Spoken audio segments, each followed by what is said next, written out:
नमस्कार, मंडल news bulletin में आपका स्वागत है। आइए पेश करते हैं आज के प्रमुख व मुख्य समाचार। तुकाराम मुंडे के अन्न एवं औषधि प्रशासन आयुक्त का पदभार संभालने के बाद राज्य भर में खाद्य सुरक्षा को लेकर चल रही सख्त कार्रवाई का असर अब अमरावती में भी दिखाई देने लगा है। गुरुवार को शहर के प्रमुख इतवारा बाजार स्थित खाद्य पदार्थों की अधिकांश दुकानें अचानक बंद रही, जिससे पूरे बाजार क्षेत्र में सन्नाटा छा गया। जानकारी के अनुसार इतवारा बाजार में करीब 20 से 25 दुकानें हैं, जहां कच्चा चूड़ा, नमकीन, मिठाइयाँ और अन्य खुले खाद्य पदार्थों की भी बिक्री होती है। राज्य भर में खाद्य पदार्थों की गुणवत्ता और स्वच्छता को लेकर प्रशासन द्वारा की जा रही जाँच और कार्रवाई के बाद व्यापारियों में हड़कंप मच गया है। बताया जा रहा है कि कई दुकानदारों ने एहतियात के तौर पर अपनी दुकानों के शटर बंद रखे। बाजार में यहाँ रोजाना ग्राहकों की भीड़ रहती है। वहाँ गुरुवार को 6 पर काफी कम दिखाई दी।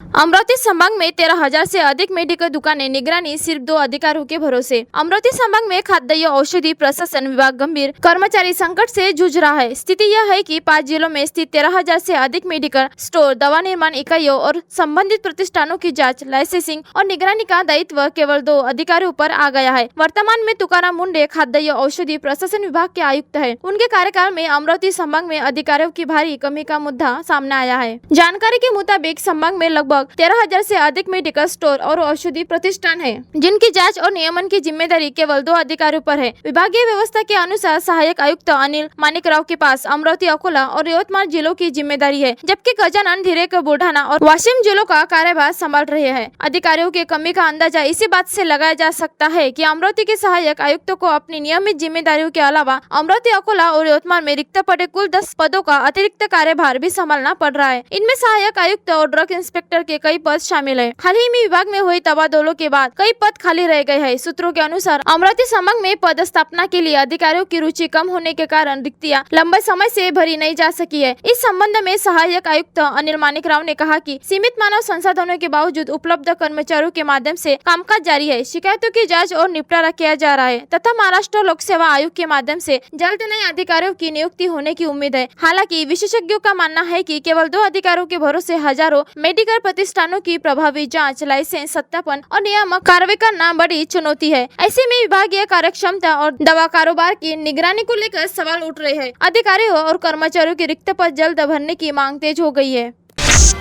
स्थानीय मनपा में जन्म और मृत्यु प्रमाण पत्र प्राप्त करने के लिए नागरिकों को भारी परेशानियों का सामना करना पड़ रहा है। प्रमाण पत्रों के लिए लोगों को बार-बार कार्यालयों के चक्कर लगाने पड़ रहे हैं। इस मुद्दे को लेकर मनपा के विरोधी पक्ष नेता विलास सिंगोले ने राज्य सरकार के IT प्रणाली और प्रशासनिक कार्य प्रणाली पर गंभीर सवाल खड़े किए हैं। नेता प्रतिपक्ष विलास सिंगोले ने आरोप लगाया कि राज्य सरकार की डिजिटल व्यवस्था पूरी तरह विफल साबित हुई है, जिसके कारण सामान्य नागरिकों को बुनियादी दस्तावेज प्राप्त करने में भी कठिनाइयों का सामना करना पड़ रहा है। उन्होंने कहा कि कुछ दिन पहले भाजपा नेता किरीट सोमैया द्वारा महानगर पालिका में आयोजित बैठक के बाद प्रशासन पर अनावश्यक दबाव बढ़ गया है, जिससे जन्म मृत्यु प्रमाण पत्र जारी करने की प्रक्रिया प्रभावित हुई है।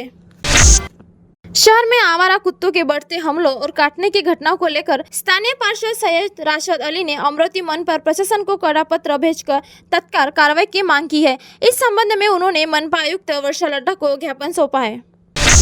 जिला परिषद के मुख्य कार्यकारी अधिकारी सत्यम गांधी ने 16 जून की शाम दरापुर तहसील का दौरा कर विविध विकास कामों का मुआयना किया। इस दौरान उन्होंने प्राथमिक स्वास्थ्य केंद्र, ग्राम पंचायत, पंचायत समिति तथा विविध विभागों की योजनाओं की सविस्तर समीक्षा की। मनाली धर्मशाला डलहौजी पर्यटन पैकेज को लेकर कुछ पर्यटकों द्वारा लगाए गए आरोपों के बाद अब चिरंजीव टूरिज्म की ओर से विस्तृत स्पष्टीकरण जारी किया गया है। संस्था के संचालक संदीप पांडे ने सभी आरोपों को निराधार, भ्रामक और पर्यटन व्यवस्था को बदनाम करने का प्रयास बताया है। उल्लेखनीय है कि सर्वश्री जितेंद्र सिंह राजकुमार, विवेक मार्कंडेय, राम सिंह येवतीकर, सुजीत देशमुख सहित अन्य पर्यटकों ने हाल ही में पत्रकार परिषद आयोजित कर चिरंजीव टूरिज्म पर यात्रा के दौरान अव्यवस्था, सुविधाओं की कमी और आर्थिक नुकसान पहुँचाने के आरोप लगाए थे। इसके जवाब में संस्था की ओर से विस्तृत पक्ष सामने रखा गया है। 23,500 रुपए में दिया गया विस्तृत टूर पैकेज। पर्यटकों द्वारा लगाए गए आरोपों का जवाब देते हुए चिरंजीवी टूरिज्म के संचालक संदीप पांडे ने बताया कि संबंधित पर्यटक समूह ने अत्यंत किफायती दर पर मनाली, रोहतांग पास, धर्मशाला, डलहौजी, खज्जियार और अमृतसर का पर्यटन पैकेज बुक किया था। इस पैकेज में नागपुर से नागपुर तक 3rd AC रेल यात्रा, रोहतांग पास परमिट, होटल व्यवस्था और स्थानीय भ्रमण शामिल था। प्रति व्यक्ति 23,500 रुपए की लागत वाले इस पैकेज में ग्राहकों की आर्थिक स्थिति को ध्यान में रखकर व्यवस्था की गई थी। उन्होंने कहा कि कई मामलों में पर्यटकों को उनके पैकेज के स्तर से बेहतर सुविधाएं उपलब्ध कराई गई। पर्यटन सीजन के दौरान सीमित बजट में ऐसी सुविधाएं उपलब्ध कराना किसी भी टूर ऑपरेटर के लिए चुनौतीपूर्ण होता है। इसके बावजूद कंपनी ने गुणवत्तापूर्ण सेवाएं देने का प्रयास किया। खरीफ सीजन के मुंह पर यूरिया, डीएपी व अन्य रासायनिक खाद की किल्लत निर्माण होने पर बफर स्टॉक खुला किया जाए, ऐसी मांग स्वाभिमान शेतकरी संगठन द्वारा की, जिसमें इस आशय का निवेदन जिला अधीक्षक कृषि अधिकारियों को सौंपा गया। निवेदन में कहा गया कि खरीफ सीजन की शुरुआत होने पर बाजार में रासायनिक खाद नहीं मिल रहा है। ऐन बुआई के समय पर यूरिया, डीएपी सहित अन्य रासायनिक खाद किसानों को नहीं मिलने की वजह से उन्हें कृषि केंद्रों से खाली हाथ लौटना पड़ रहा है।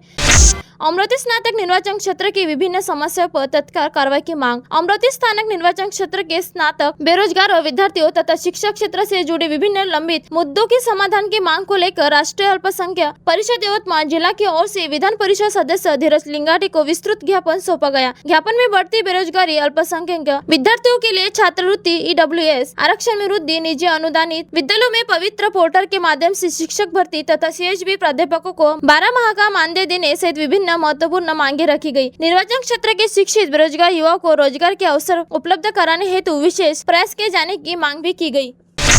प्रत्येक व्यक्ति की सबसे मूल्यवान संपत्ति उसका मस्तिष्क है, क्योंकि जीवन भर अर्जित की गई सफलता, अनुभव और संबंधों का आधार स्वस्थ दिमाग ही होता है। ऐसी प्रतिपादन सुप्रसिद्ध न्यूरोलॉजिस्ट डॉक्टर सिकंदर अडवाणी ने किया। वे श्री माहेश्वरी नवयुवक मंडल द्वारा आयोजित प्रेरणादायी और ज्ञानवर्धक व्याख्यान में समाज बंधुओं को संबोधित कर रहे थे। कार्यक्रम के प्रारंभ में डॉक्टर सिकंदर अडवाणी का वरिष्ठ और प्रतिष्ठित समाज बंधुओं द्वारा पुष्पगुच्छ प्रदान कर स्वागत किया गया। इस समय एडवोकेट रतनलाल अटल, कमल किशोर मालानी तथा माहेश्वरी नवयुवक मंडल के पूर्व अध्यक्ष वैभव लोहिया प्रमुख रूप से उपस्थित थे।